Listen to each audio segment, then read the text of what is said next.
दोस्तों, आज हम लेकर आए हैं एक सफर जो आम इंसान की सोच से कहीं आगे है। एक सफर जहां अक्ल और होश के किनारे से गुजरकर रूहानी बुलंदियां छुई जाती हैं। ये है कलंदर की सख्त तरीन मंजिल, वो मुकाम जहां होश और मजजूबियत एक दूसरे के करीब आते हैं।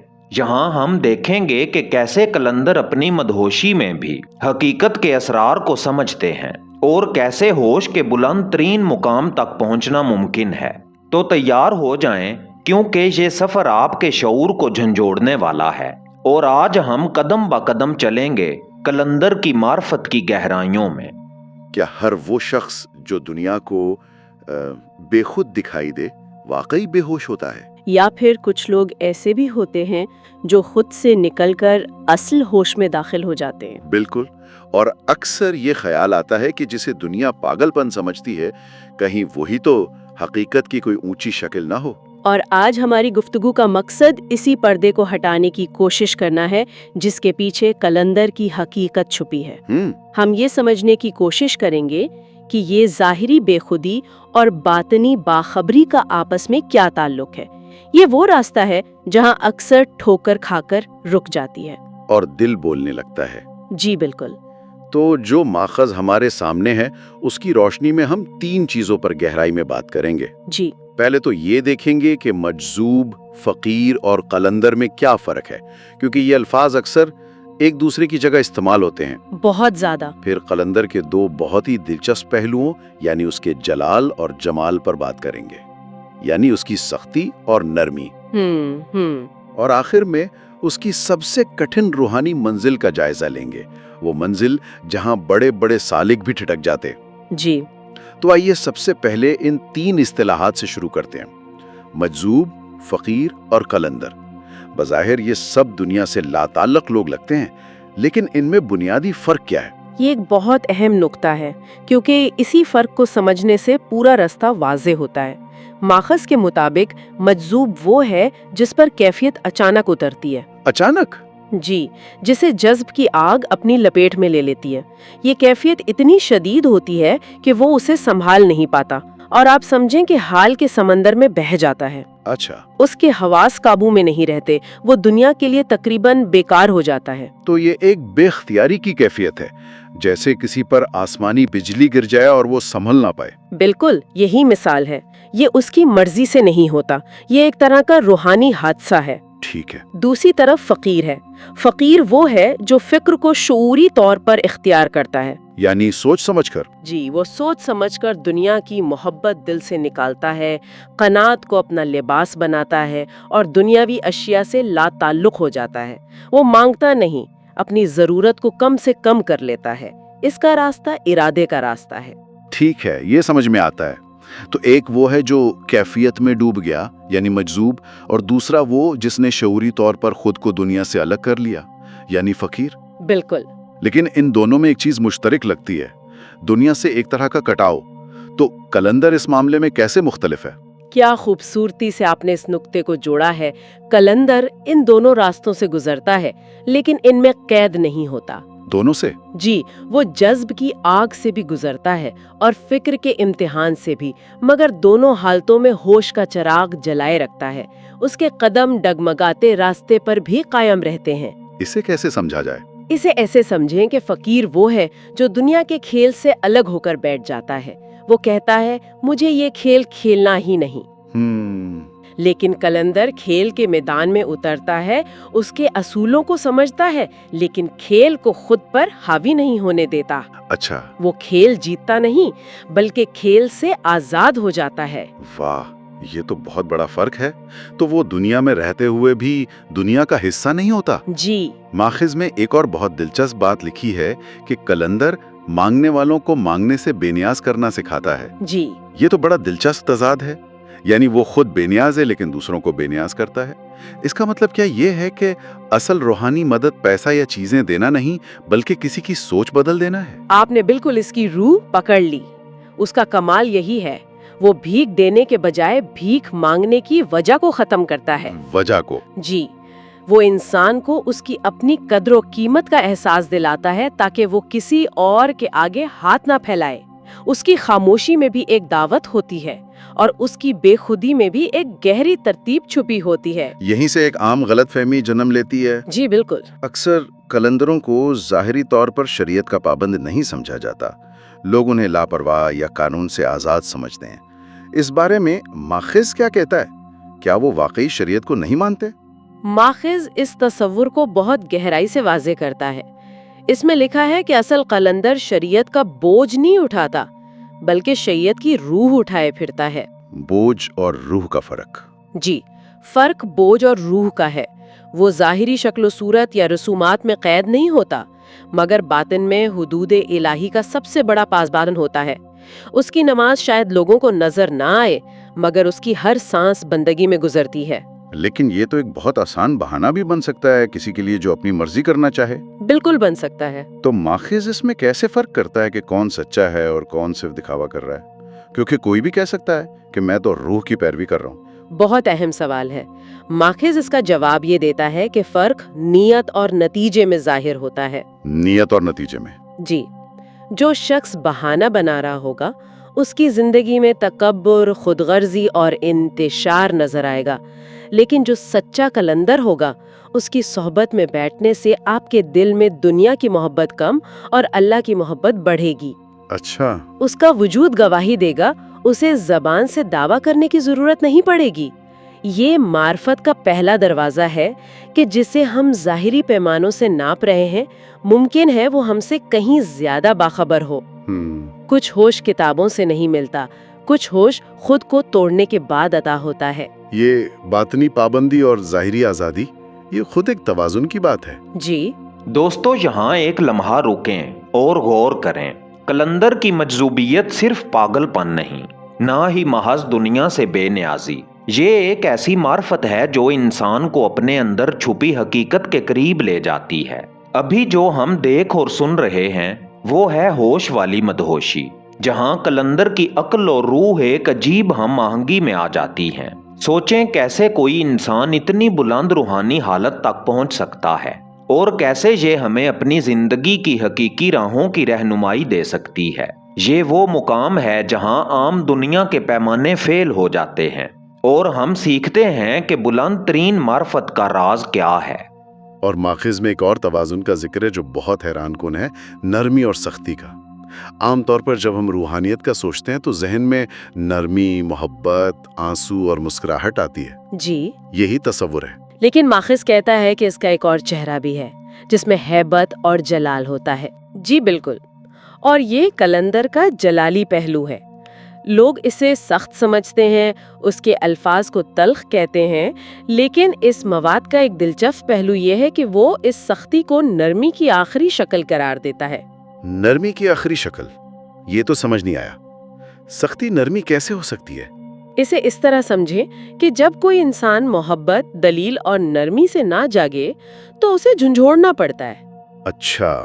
جیسے ایک سرجن جب زخم کا گندا گوشت کاٹتا ہے تو وہ عمل تکلیف دہ اور سخت نظر آتا ہے، لیکن اس کا مقصد جسم کو بچانا ہوتا ہے۔ صحیح۔ قلندر کا جلال نفس کے اسی گندے گوشت پر نشتر چلاتا ہے۔ اس کا مقصد کسی کو نیچا دکھانا نہیں، بلکہ انسان کو اس کی اپنی حقیقت کا آئینہ دکھانا ہوتا ہے۔ یعنی وہ انا کو چوٹ پہنچاتا ہے تاکہ روح سیدھی کھڑی ہو سکے۔ بالکل۔ لیکن یہ تو بہت خطرناک راستہ ہے۔ کوئی شخص اپنی انا کی تسکین کے لیے بھی تو دوسروں کے ساتھ سختی کر سکتا ہے اور اسے روحانیت کا نام دے سکتا ہے۔ ماخذ اس میں فرق کیسے کرتا ہے؟ ایک بار پھر وہی سوال، اور اس کا جواب بھی وہی ہے، نیت اور نتیجہ۔ جو اپنی انا کے لیے سختی کرے گا وہ دوسرے کو توڑ دے گا، لیکن قلندر کی سختی انسان کو جوڑتی ہے۔ ماخذ میں ایک بہترین مثال دی گئی ہے کہ قلندر ایک آئینے کی طرح ہے۔ آئینے کی طرح؟ جی، اسے دیکھ کر انسان یا تو بیدار ہو جاتا ہے یا پھر منہ پھیر کر بھاگ جاتا ہے۔ خاص طور پر وہ شخص جو برسوں سے اپنے ہی جھوٹے چہرے سے نظریں چرا رہا ہو، اسے سچا آئینہ کبھی اچھا نہیں لگتا۔ تو کیا یہ جلال اور سختی ہر وقت قائم رہتی ہے، یا اس کے پیچھے کوئی اور کیفیت بھی ہے؟ یعنی جلال کے ساتھ جمال کا توازن کیسے قائم ہوتا ہے؟ کیا خوبصورت سوال ہے۔ जलाल के पीछे एक गहरा जमाल भी छुपा होता है जो लफ्जों में नहीं सुलूक में जाहिर होता है। अच्छा, माखिज कहता है कि कलंदर का दिल पत्थर नहीं होता, वो तो मोम से भी ज्यादा नर्म होता है, लेकिन ये मोम सिर्फ टूटे हुए दिलों के लिए पिघलता है। सिर्फ टूटे हुए दिलों के लिए? जी, वो गिरने वालों को उठाता है मगर अकड़ने वालों को उनकी अकड़ दिखा देता है। वो मासूम पर साया बनता है और जालिम पर सवाल। यही वो तवाजुन है जो शायद कलंदरी को आम फकीरी से अलग करता है। जलाल में भी अदल और जमाल में भी हुदूद। बिल्कुल।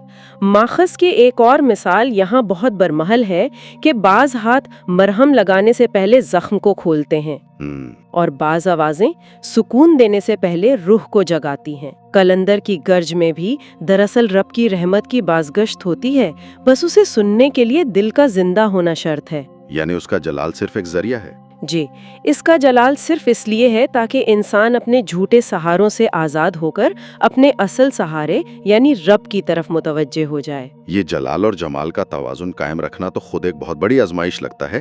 क्या माखिज में इससे भी कठिन किसी मंजिल का जिक्र है, कोई ऐसा मुकाम जहां ये तवाजुन भी खतरे में पड़ जाए? जी, और अब हम गुफ्तगू के इस हिस्से की तरफ आ रहे हैं जिसे माखिज ने रूह का नंगा सच कहा है। रूह का नंगा सच? जी, ये वो मकाम है जहां मुसाफिर मुकम्मल तौर पर तन्हा हो जाता है। हुजूम, दाद, दुआएं, मुरीद सब पीछे रह जाता है। सब कुछ? सब कुछ। सामने सिर्फ एक लामहदूद खामोशी और मुकम्मल तन्हाई होती है। इस मंजिल पर कलंदर का मुकाबला किसी शैतान या दुनिया से नहीं होता, बल्कि खुद अपनी जात से, अपनी मैं से होता है। अपनी मैं से? जी। ये वो जंग है जिसमें तलवार नहीं चलती, सिर्फ मैं टूटती है। ये मैं का टूटना, इसका असल मतलब क्या है, रोजमर्रा की जिंदगी में ये कैसा दिखेगा? ये सुनने में बहुत तजरीदी लगता है। ये वाकई सबसे मुश्किल मरहला है। इसका मतलब है कि इंसान अपने तमाम सहारे एक एक करके छोड़ देता है। तमाम सहारे? वो तमाम चीजें जिनसे हम अपनी पहचान बनाते हैं, नाम, खानदान, ओहदा, शोहरत, इल्म, यहाँ तक कि अपनी नेकी पर फख्र और अपनी खता पर एहसास गुनाह भी नहीं रहता। एक मिनट, क्या आप कह रही हैं कि गुनाह का एहसास भी खत्म हो जाता है? ये तो अजीब बात है। गुनाह का एहसास नहीं, बल्कि गुनाह करने वाली मैं का एहसास मिट जाता है। अच्छा। वो ये नहीं कहता मैं गुनाहगार हूँ या मैं नेकोकार हूँ, वो सिर्फ ये देखता है कि जो कुछ हो रहा है वो अल्लाह की मर्जी से हो रहा है और वो उसके सामने एक सरेंडर की हालत में है। यानी मुकम्मल सुपुर्दगी। जी, इस मकाम पर इबादत भी अपनी शक्ल बदल लेती है। माखज के अल्फाज में सजदा रहता है मगर सजदे वाला नहीं रहता। एक मिनट, ये बात समझना थोड़ा मुश्किल है। सजदे वाला नहीं रहता का क्या मतलब है? क्या इसका मतलब ये है कि इबादत करने का एहसास तफाखुर खत्म हो जाता है कि मैं इबादत कर रहा हूँ? बिल्कुल यही मतलब है। इबादत मैं कर रहा हूँ से बदलकर इबादत हो रही है की कैफियत में आ जाती है। दुआ लफ्जों से निकलकर सांस बन जाती है। आंख में आंसू नहीं रहते, आंख खुद आंसू बन जाती है। वाह! ये एक ऐसी कैफियत है जिसे आम अकल शायद समझ ना पाए। इसीलिए माखिज कहता है कि अक्सर लोग इस मकाम को पागलपन समझ लेते हैं, क्योंकि खुद को टूटता हुआ देखना और अपनी पहचान को मिटता हुआ देखना आम अकल को खौफजदा कर देता है। और शायद इसीलिए माखिज कहता है कि ये वो मंजिल है जहाँ बड़े बड़े फकीर भी ठटक जाते हैं। जी, क्योंकि कोई तन्हाई का बोझ नहीं उठा पाता, कोई अपनी पहचान खोने से डर जाता है। ये मुकम्मल सुपुर्दगी की हालत है, जहाँ ना अपनी ताकत पर भरोसा रहता है, ना अपनी कमजोरी का शिकवा, बस एक सुपुर्दगी, एक तस्लीम जिसमें सवाल भी बाकी नहीं रहता। तो जो इस आग से गुजर जाता है उसका क्या बनता है? क्या वो हमेशा के लिए इस तन्हाई में गायब हो जाता है या वापस लौटता है? यहाँ एक बहुत लतीफ नुक्ता है। माखिज कहता है कि वो दुनिया में वापस नहीं आता, बल्कि अपने अंदर एक नई दुनिया लेकर लौटता है। अपने अंदर एक नई दुनिया? जी, उसकी आंखें अब चीजों को वैसा नहीं देखती जैसा पहले देखती थीं। उसकी समात शोर में भी माने ढूंढ लेती है। अच्छा। वो लोगों के दरमियान रहकर भी तन्हा नहीं होता, क्योंकि उसकी तन्हाई अब रब की रिफाकत बन चुकी होती है। वो हुजूम में भी अपने मरकज से जुड़ा रहता है। अच्छा, तो वो दुनिया में रहकर भी दुनिया से आजाद हो जाता है। ये तो एक जिंदा तजाद है। जी, यही कलंदरी का कमाल है। اس کے قدم زمین پر ہوتے ہیں مگر دل آسمان کی طرف جھکا رہتا ہے. وہ ہنستا ہے مگر اس کی ہنسی میں غرور نہیں ہوتا. وہ خاموش رہتا ہے مگر اس کی خاموشی میں بے رخی نہیں ہوتی. یہ ایک مسلسل سفر ہے جو انسان کو اس کے انسان ہونے کی اصل حقیقت سکھاتا ہے. وہ دکھاتا ہے کہ آزادی باہر نہیں اندر تلاش کی جاتی ہے. تو آج کے اس گفتگو کو سمیٹتے ہیں. ہم نے ظاہری بے خودی کے سوال سے سفر شروع کیا اور قلندر کی باطنی حقیقت کو سمجھنے کی کوشش کی. جی. ہم نے مجذوب، فقیر اور قلندر کے باریک فرق کو جانا، اس کے جلال کے پیچھے چھپے جمال کو دیکھا اور پھر اس کی سب سے کٹھن منزل کو سمجھنے کی کوشش کی جہاں انسان کی میں فنا ہو جاتی ہے. بالکل. یہ سفر ہمیں بتاتا ہے کہ روحانیت کوئی دکھاوا، لباس یا نعرہ نہیں بلکہ خود کو جاننے اور رب کے سپرد کرنے کا ایک مسلسل، خاموش اور ذاتی عمل ہے. بالکل. اور ماخذ کا حتمی پیغام بھی یہی ہے کہ یہ علم محض قصے کہانیاں نہیں بلکہ ایک راستہ ہے. اس مواد میں اس بات کا بھی ذکر ہے کہ اس علم پر ایک ای بک بھی مرتب کی گئی ہے جس کا نام ہے ولایت کا راز، قلندر کا راستہ. جو لوگ اس راہ کو محض سننا نہیں بلکہ گہرائی میں سمجھنا چاہتے ہیں، یہ کتاب ان کے لیے ایک وسیلہ ہو سکتی ہے. یہ علم ایک دعوت ہے خود کو پہچاننے کی. گفتگو کے اختتام پر ماخذ ہمیں ایک گہری خاموشی میں چھوڑ جاتا ہے. وہ کہتا ہے کہ اصل سفر وہاں سے شروع ہوتا ہے جہاں الفاظ ختم ہو جاتے ہیں. جی. تو سامعین کے لیے ایک آخری خیال چھوڑے جاتے ہیں. جب دنیا کا شور مدھم پڑ جائے، جب پہچان کے سارے لیبل اتر جائیں تو پیچھے کیا بچتا ہے؟ شاید اصل سفر اسی خاموشی سے شروع ہوتا ہے. تو دوستو، آپ نے اس ویڈیو میں دیکھا کہ قلندر کی معرفت صرف ایک فلسفہ نہیں بلکہ ایک عملی سفر ہے. ایک ایسا سفر جو عقل، ہوش اور روح کو ایک ساتھ لے کر جاتا ہے اور ہمیں یہ سکھاتا ہے کہ حقیقی بلند مقام صرف اپنے اندر تلاش کیا جا سکتا ہے. اگر آپ کو یہ ویڈیو پسند آئی ہو تو لائک کریں، شیئر کریں اور سبسکرائب کرنا نہ بھولیں تاکہ ہم آپ کے لیے ایسے ہی روحانی اور گہرے موضوعات لے کر آتے رہیں. اور یاد رکھیں، قلندر کی منزل ہمیں صرف دیکھنے سے نہیں بلکہ سمجھنے اور اپنے اندر اتارنے سے ملتی ہے.